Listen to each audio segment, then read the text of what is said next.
About 90%, Mr. President, of my personal and political philosophy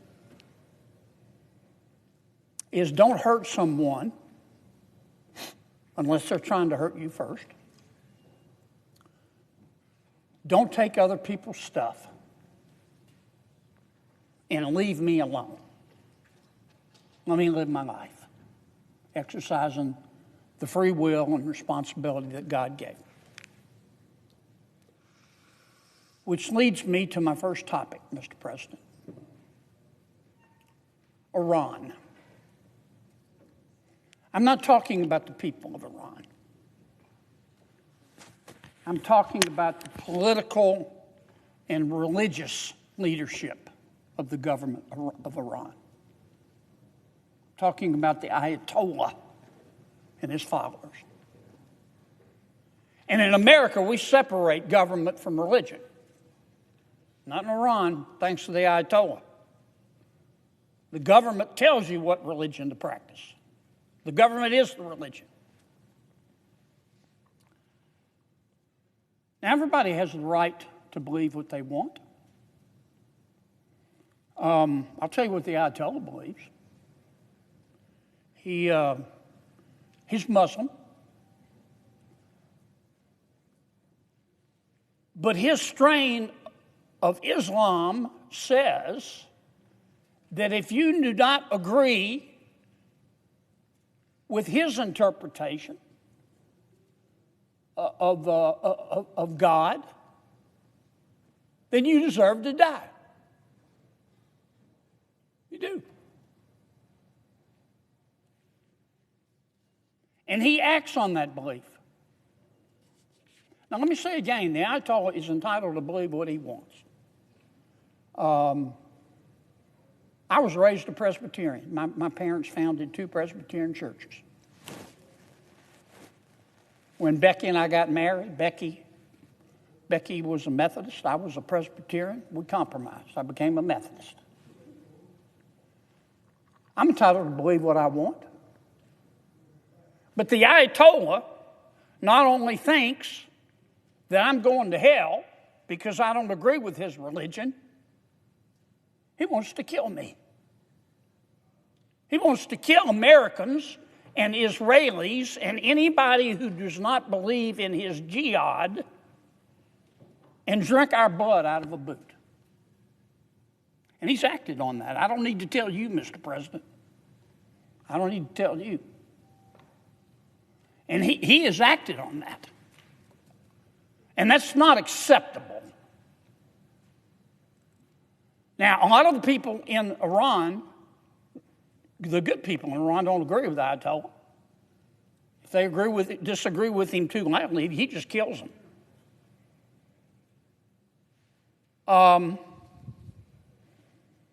Now the Ayatollah, it's actually been the case for the last, 10, 15, 20 years. The Ayatollah has decided he wants a nuclear warhead. Why should we care?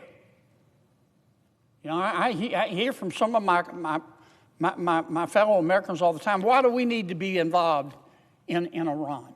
Why should we care? Well, number one, we're not trying to start a war in Iran. The president is trying to end the war in Iran. If the Ayatollah gets a nuclear weapon, he will use it. He could use it against America. He could use it against Israel. I don't know who he'll use it against, and I hope I'm wrong, but he will use it. And you know what else will happen? As soon as he gets a nuclear weapon, Saudi Arabia is going to get a nuclear weapon. And the UAE is going to get a nuclear weapon. And Japan's going to get a nuclear weapon. And South Korea, and I could go on and on and on. And the more nuclear weapons you have in the world, the more likely you are to have a nuclear war. But that's not the only thing the Ayatollah has done since he became the Ayatollah. He exports terrorism.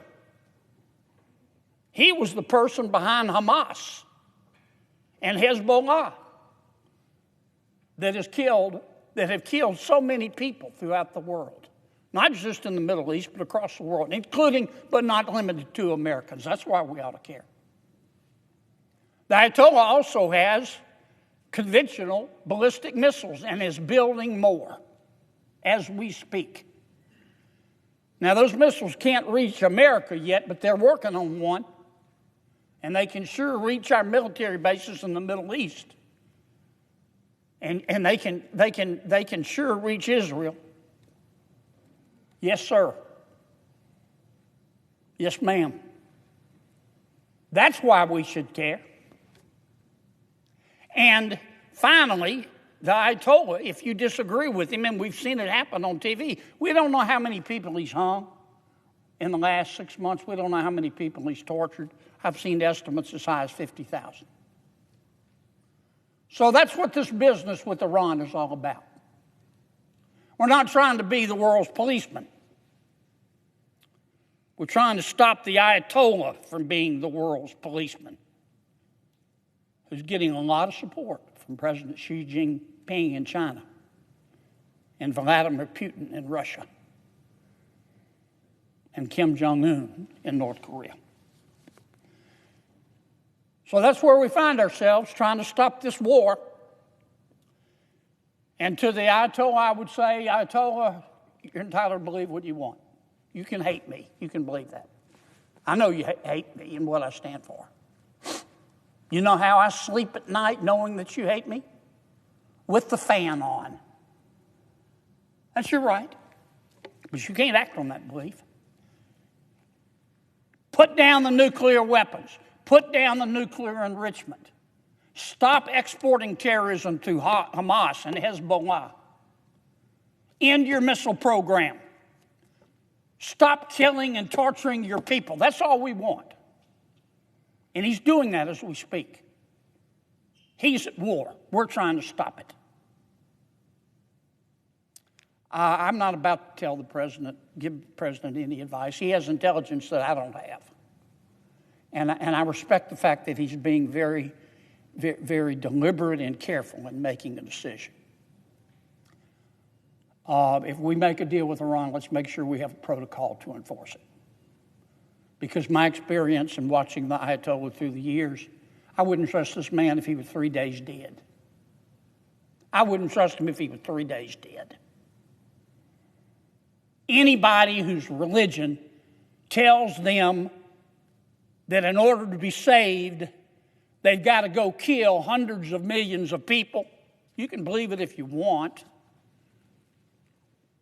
But as far as I'm concerned, it's time to get a new religion.